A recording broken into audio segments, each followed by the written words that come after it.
ओम नमो भगवते वासुदेवाय नमः। आप सभी को उत्पन्ना एकादशी की अग्रिम शुभकामनाएं। एकादशी के व्रत का हमारे हिंदू धर्म में विशेष महत्व होता है। हर माह पड़ने वाली एकादशी को अलग अलग नाम से जाना जाता है। मार्गशीर्ष मास की कृष्ण पक्ष की एकादशी को उत्पन्ना एकादशी के नाम से जाना जाता है। इस दिन विधि विधान के साथ भगवान विष्णु की पूजा अर्चना की जाती है।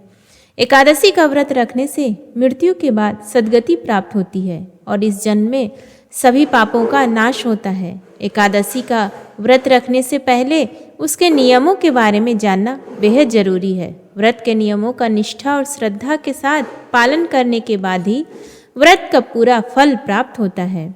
एकादशी का व्रत दशमी तिथि की शाम सूर्यास्त के बाद से ही शुरू हो जाता है और एकादशी का व्रत द्वादशी तिथि पर समाप्त होता है। इसलिए उत्पन्ना एकादशी के व्रत के दौरान व्रत नियम का विशेष ध्यान रखना जरूरी है। दशमी तिथि पर सूर्यास्त से पहले भोजन कर ले। इस दिन तामसिक भोजन से परहेज करें और सात्विक और हल्का आहार ले। इसके साथ ही जो व्यक्ति एकादशी का व्रत शुरू करना चाहते हैं वे उत्पन्ना एकादशी के व्रत से शुरू कर सकते हैं।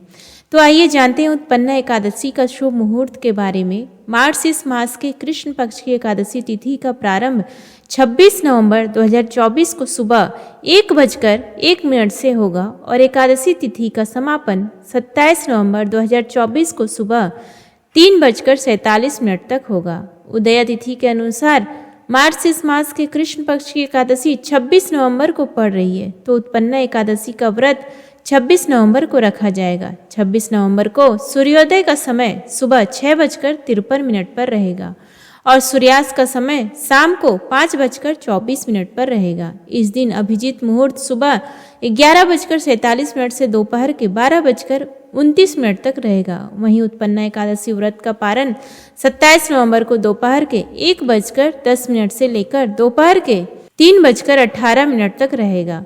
इस बार एकादशी का पारण सुबह में नहीं कर सकते हैं क्योंकि 27 नवंबर को सुबह 10:26 तक ही हरिवासर रहेगा और हरिवासर में एकादशी व्रत का पारण करने से एकादशी व्रत का फल नष्ट हो जाता है। इसलिए हरिवासर में एकादशी व्रत का पारण नहीं करना चाहिए। आइए अब हम जानते हैं उत्पन्ना एकादशी की पूजा विधि के बारे में। उत्पन्ना एकादशी व्रत के दिन सूर्योदय से पूर्व उठ जाए और स्नान आदि करके व्रत का संकल्प ले। संकल्प करते समय कहे कि हे जगत के पालनहार भगवान विष्णु, आज मैं एकादशी का व्रत रख रही हूँ। मेरा यह व्रत निर्विघ्न पूरा हो जाए, इसकी कृपा प्रदान करे। फिर मंदिर में भगवान विष्णु जी के आगे घी का दीपक जलाएं, फल फूल आदि से पूजन करें। उत्पन्ना एकादशी पर पूरे दिन उपवास रखकर श्री हरि का स्मरण करें। द्वादशी तिथि को प्रातः जल्दी उठकर स्नान आदि करने के बाद भगवान विष्णु की पूजा करें। इसके बाद गरीबों या ब्राह्मणों को दान दक्षिणा दें। उसके बाद शुभ मुहूर्त में एकादशी व्रत का पारण करें। पारण का भोजन सात्विक होना चाहिए। पारण के भोजन में प्याज और लहसुन का प्रयोग नहीं करना चाहिए। एकादशी व्रत के पारण पर चावल अवश्य खाएं। एकादशी व्रत के दिन चावल खाना मना होता है, लेकिन द्वादशी के दिन चावल खाना उत्तम माना जाता है। इसके अलावा आंवले के पेड़ पर भगवान विष्णु का वास होता है, इसलिए आंवला का भी विशेष महत्व होता है। एकादशी व्रत का पारण आंवला खाकर करने से अखंड सौभाग्य, आरोग्य और संतान सुख की प्राप्ति होती है।